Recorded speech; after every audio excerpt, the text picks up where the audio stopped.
Hello and welcome to another video. So today what we want to talk about is the new introduced business categories of visas for New Zealand. I'm David, I'm a New Zealand immigration lawyer, and as usual we like to talk about these kinds of topics, give you guys some information as much as we can. Today's topic, the new business visa, which is coming in soon, is really part of a larger plan from the New Zealand government to attract business migration, investors, basically to get your money into the country. Some of you may know we recently had some reshaping of the Active Investor Plus category that's allowing people to invest $5 million or $10 million in various managed funds or direct investments or balanced category, and therefore granting them residence, which is quite a flexible approach, because under those categories, you really only have to stay in New Zealand for a short period of time. You don't have to stay here and become a tax resident. It's a reasonably hands-off approach. Whereas today's topic is about this business investor category, which is going to be replacing the now closed entrepreneur category. The entrepreneur category was a way to set up and run a business. This is now closed. It is off the table. Anyone who has an existing application in process or an existing, let's say, work visa under that entrepreneur category will be assessed under the old category for residence. So today what we're talking about is the new business investor visa. Let's get started. Okay, so really, if you think about it, the purpose of this new category, because it is entirely new, it's an entirely new type of visa. The purpose is for hands-on investment. And what distinguishes it from the old entrepreneur category is that they are expecting you not to start a new business, but instead to purchase an existing one. Okay, they want you to buy into an existing, already operating business. There will be probably some news soon. You'll watch out for news about a startup business category, because we know that that's coming too. But this one here is about actually investing in an existing business. And what are the key requirements? Well, there's two tiers, tier 1 million or 2 million. Now, that's New Zealand dollars. So if we put that into euros or USD, it's about 600,000 US dollars, equivalent to 1 million New Zealand dollars. Or 2 million New Zealand dollars would be double that, so 1.2 million US dollars. The difference is that if you are investing 1 million, it's a 3-year pathway, and if you're investing 2 million, it's a 12-month fast track, right? The other basic criteria are that it's that you need to actively operate and grow the business. You need to actually be involved in the business. It's not allowed that you just simply put your money, become a shareholder, and then go home and spend your time at home. You actually need to stay in New Zealand for 184 days a year. There are also certain businesses that are going to be excluded from this category, right? Because New Zealand ultimately is trying to boost the economy in a way that is balancing our country's interests, including the local population. So for example, if you want to get into a tobacco or a gambling business, this is excluded. This is out of the picture. They are not going to allow you to invest in certain types of activities. We've had some inquiries already from people who are interested in activities that are slightly on the edge. We can't confirm or deny yet whether they'll be acceptable. But yeah, just keep in mind that the purpose behind all of this is to allow the country's economy to grow, okay, in a positive way. Now, there is a residency pathway through this. It's not just a work visa. The residency pathway, either if you're a 3 years or 12-month fast track, is essentially that you can prove that you've actively operated the business, that you maintain 5 full-time jobs. Okay, so businesses that you need to look at should have at least 5 full-time employees. And we understand that they're implementing criteria that you must add at least one new full-time employment, one full-time worker or full-time equivalent. And like I said before, 184 days a year. So they're looking for active management, okay? Like I said, it's not the case that you just put your money and place a manager in the business. They want active management. They want someone who's involved in the business. There's an age limit, 55 years old, which is the same across all of our skills categories. So anyone who's over 55, you need to start looking at that investor, the Active Investor Plus, putting in 5 or 10 million. There is an English language requirement, which also distinguishes it from the investor category. It's only a low level of a 5.0 on IELTS, which I believe is something about 35 on a PTE score, if you're familiar with that one. There are other ways to satisfy the English language criteria. For example, if you come from an English language background, you're a citizen of an English-speaking country, or if you've studied for a period of time at a certain level in an English-speaking country. But anyway, keep in mind there is an English language requirement for this one.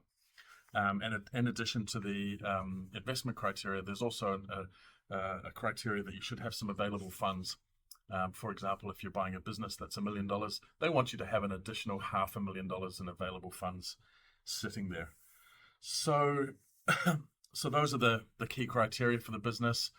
What does it cost? What does it cost to get into this? Well, in addition to your business investment and in addition to any immigration lawyer or advisor service fees, professional fees, legal fees, you're going to pay an application fee to the government. It's a reasonably high fee by comparison to other categories. It's $12,380 for the work visa phase and $14,890 for the residence phase. So there's about $30,000 in application fees to be maintained. You will probably find that if you're working with a lawyer or an advisor or some professional, the fees that you spend will range dramatically. And I mean that because there are so many variables to an application like this. You might find a really inexperienced, keen as a bean, young, energetic lawyer or advisor who says, hey, don't worry, just pay me a few $1,000s and I'll do it for you. But then, of course, if they're not experienced and they don't know what they don't know, you could get yourself into trouble. You also may find there's an unscrupulous agency who's going to charge you hundreds of thousands of dollars and say, hey, don't worry, we'll do everything for you. That's also a red flag. Be very careful about that. The vultures are already circling around the active investor plus, around this category. Offshore agents, companies that say to you, they promise the world. They say, look, we'll find you the business. We'll get the business set up for you. We'll organize everything. Be very careful, right? Because this is exactly what happened with the entrepreneur category in the past. People paid big money and then they didn't know what they were doing. They arrived in New Zealand, now they've got this business, but they don't understand the tax rules, they don't understand employment rules, and they thought, oh, hey, I'm paying my agent's going to set it up for me. I'm just going to pay a business manager. The business manager will run the business for me. I would say be very careful. We try not to work with people who say those things. We prefer to work with genuine business owners because that's what Immigration New Zealand wants. Okay, Immigration New Zealand, the New Zealand government, they want genuine business owners who know how to operate business. And so it's very important that you work with a good immigration lawyer, advisor, good business professionals. You'll need to find someone who can help you out with your tax, your accounting. These are all things that are really part of the process, okay? It's not the case that you just pay money and it gets done, right? It's very much not the case. So some tips that we're talking about with people, some common mistakes that we see in the old categories that we expect might come up with this one. We think that one of the things that's going to really trip people up is they're going to think too simplistically in terms of the business they invest in. They might find themselves in one of the unacceptable criteria of the types of investments.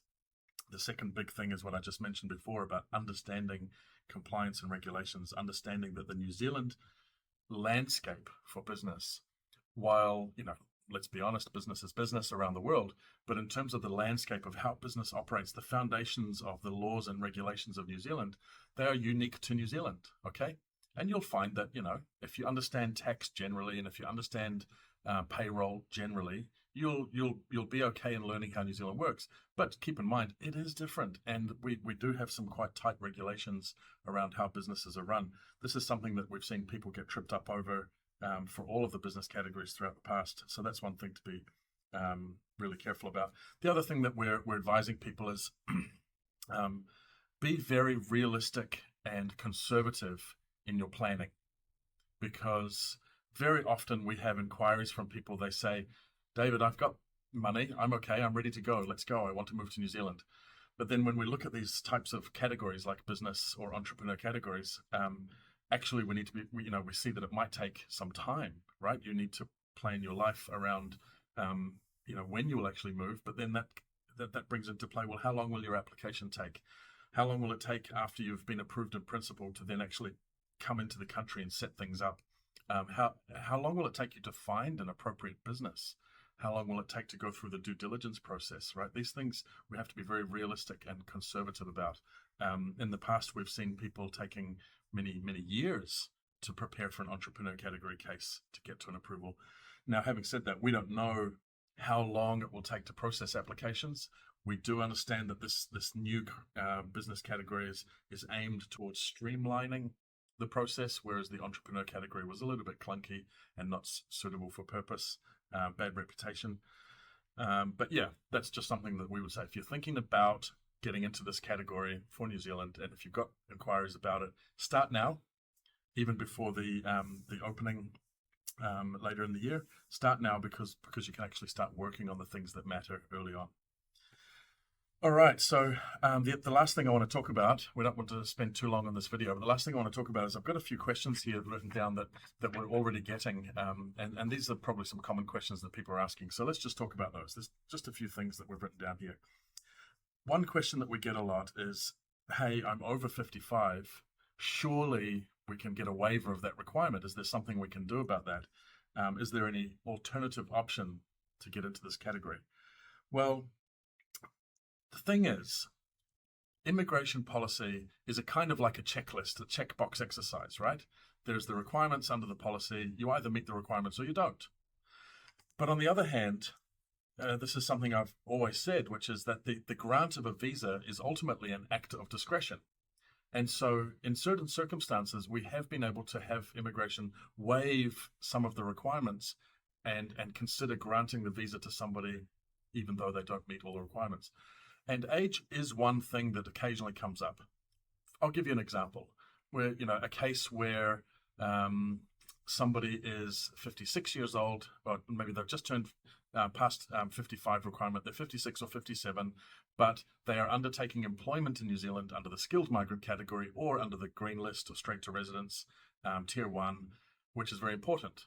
For example, maybe a high-level doctor, a physician, in a position that's really, really desirable, or someone with such a high salary that they're going to pay so much tax, and then we weigh up all the other balancing the other balancing factors, like, are they healthy?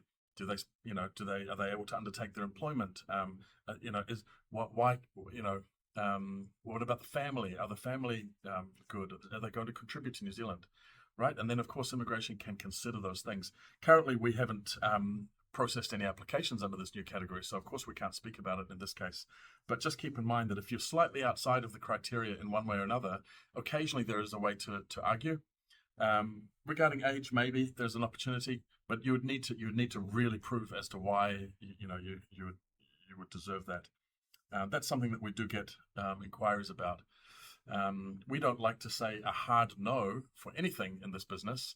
What we like to say is, well, that's a no, but if you want to try, here are the things that we would do to get you across the line. And in our career, we do see these things get across the line sometimes. So don't give up hope before you've even started. Another question that we get quite a bit is about family. So just to clarify, in New Zealand, whenever you are applying for any type of residence class visa, generally speaking, you are entitled to include your partner, which can be a spouse, married partner, de facto, same sex, whatever. Like anything, as long as you have a partner, that partner can generally be included.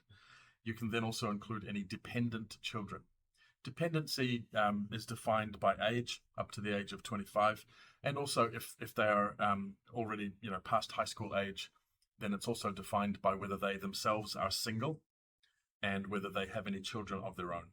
Okay, so if you have, let's say, adult children, the age of 21, 22, and they are living with you, maybe studying, this is still, generally speaking, considered as dependent. But if they've moved out of home and they're working full-time, and maybe they've got a partner themselves, this is not dependent. So that's something that we would need to look at. Family who are not your spouse or children cannot be included. And that means your parents, uncles and aunties, sisters and brothers, cannot be included in applications. Only the nuclear family, as they say. You also cannot include your mistress or a second partner. Under New Zealand law, there are some recognitions for free people relationships. We call it a throuple, but immigration law only allows one partner. So for example, there are some cultures where people can be married to more than one person, but it's not allowed. So regarding parents or external family members, they would need to look at their own eligibility under different criteria. Okay, and another question that we're getting quite a lot is, well, hey, look, what are the main differences between this and the AIP, the Active Investor Plus? Well, I've sort of covered and addressed that early on, but The key difference is that the Active Investor Plus requires a minimum investment of 5 million New Zealand dollars. And then that investment can go either directly into a direct investment approved by NZTE, now called NZ Invest, or it can go into a managed fund, which is approved by NZTE, NZ Invest. Alternatively, you can invest 10 million, which is tier 1, or the balanced growth, balanced category. And under that, you can go into some safer investments like bonds or, bank bonds, shares, that kind of thing. The other main difference, of course, is that under those criteria, you're not actually actively involved in the business. You don't have to live in New Zealand. Most people who invest in that criteria may not want to live in New Zealand full-time and become a tax resident because we have onerous taxes. Whereas under this business investor category, yes, it's a business investment, but actually it's required that you work or and are involved in the business. So, look, overall, if I can sort of summarize this, like I said at the beginning, this is really part of the plan for this national government to implement a range of, let's say, investor savvy attracting visa categories, right? They've adjusted the skilled migrant category, and there's some more adjustments coming. They've adjusted the straight to residence green list to attract a higher level. They've closed down some of the lower level study options, and then now they're opening up for business investment. And so far it's working with the Active Investor Plus. We expect a fair bit of interest in this one. My key takeaway from this is that this is really like it's a gift to the retiring baby boomers of New Zealand. People who are in the age of, let's say 70 to 90, so I think 60 to 80 at the moment. People who are looking at maybe retiring, they own a business, and the business environment in New Zealand is not so strong right now. But of course, now this is going to allow them to start advertising their businesses for sale overseas. And we are already seeing it. We're already seeing the business brokers, agents, as I say, the vultures circling around, trying to promote overseas to attract migrant investors to come in. What I think is a big warning for everybody is about value.